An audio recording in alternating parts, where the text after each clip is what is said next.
The following program is a presentation of the Civil War Broadcasting Network, available on the free YouTube channel General Grant by himself or Dr. E.C. Fields, on the Facebook page Kurt Fields as General Ulysses S. Grant, and on various other social media.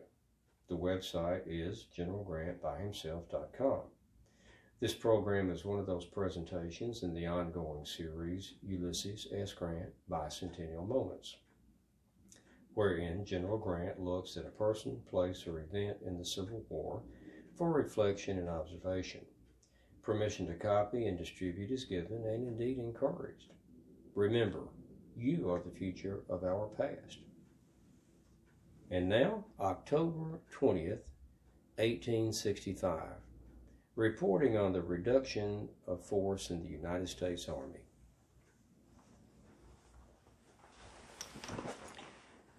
I'm General Ulysses S. Grant, and this is a Ulysses S. Grant Bicentennial Moment, October 20th, 1865. This is my report to Secretary of War Edwin M. Stanton regarding the reduction of the Army and recommendations for staffing. Honorable E. M. Stanton, Secretary of War, Washington, October 20th, 1865. Sir, I have the honor to submit the following report of the reduction of the Army and to make some suggestions for the reorganization of the regular Army. The surrender of the rebel armies and the collapse of the rebellion rendered a large part of our military force unnecessary, and immediate steps were taken to reduce it by stopping enlistments, discharging non-effectives, and the mustering out of men in regiments whose terms of service expired before given dates. By the 1st of July, 1865, the spirit in which the results of the war were accepted by the South was known. Already 2 months had passed without a collision of any importance between the soldiers of the rebel army returned to their homes and our troops. Everywhere, submission was perfect, and all that was asked by them was permission to resume the ordinary pursuits of civil life. The reduction of the Army was now made by organizations, and during the month of July, the two most important armies in the country, that of the Potomac and the Tennessee, returned to the people from whom they had come 4 years before. Since that time, the reduction of troops left in the southern states to secure order and protect the freedmen and the liberty conferred on them has been gradually going on in proportion as continued quiet and good order have justified it. On the 1st of May, 1865, the aggregate of the military force of the United States was 1,516,000 men. On October 20th, this had been reduced, as is estimated, to 210,000 men, and further reductions are still being made. These musters out were admirably conducted, 800,000 men passing from the Army to civil life so quietly that it was scarcely known, save by the welcomes to their homes received by them. The ordinary process was to muster out the regiments in the field or wherever they might be, transport them as organizations to the states from which they came, and there pay them off and discharge them from service.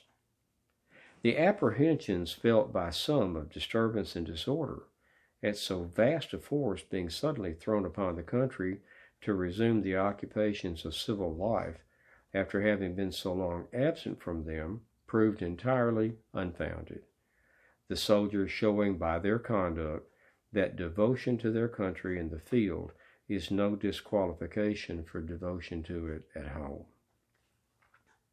At the beginning of the war, our small regular army was barely adequate to protect our overland routes and our Indian frontier and garrison our seacoast works. At its close, we practically had no Indian frontier, as the mines in the Rocky Mountains had scattered settlements at numerous points along their slopes, and the force employed in protecting these settlements and the overland routes was double that of the whole regular army at the beginning of the war. In view of the vast extent of our country, the recent hostile condition of a portion of it, with the possibility of future local disturbances arising from ill feeling left by the war, or the unsettled questions between the white and black races at the South, I am of the opinion that a regular army of 80,000 men is needed, and would recommend the following legislation. 1. 2 additional regiments of cavalry to be added to those now in regular service. 2. Each of the battalions of the 9 regiments of infantry added to the regular army in 1861 to have 2 companies added to it and to be made into a regiment. 3. All companies of artillery, infantry, and cavalry to have a maximum strength of 100 enlisted men. 4. The additional regiments necessary to make the force 80,000 men to be of infantry. 5. The quartermasters, commissaries, medical, and adjutant general's departments to be increased commensurately with the increase of the Army. 6. The corps of engineers and ordnance to remain as at present, notwithstanding the 12th section of the Act of March 3, 1865, merging the Corps of Engineers and Topographical Engineers. The 5 regiments of artillery to have a uniform organization, that of the 5th Artillery. 8. 2/3 of the original vacancies created to be filled by officers of volunteers who have served at least 2 years during the war, or have left the service on account of disabling wounds, and 1/3 by officers of the regular army. 9.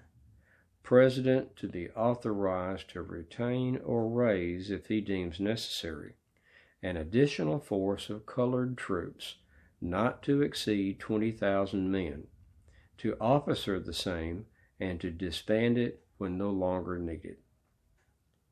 I would further recommend that on the reorganization of the Army, the President designate companies or regiments of the regular Army into which men disabled in the war be allowed to enlist for garrison duty under such regulations as shall be deemed proper.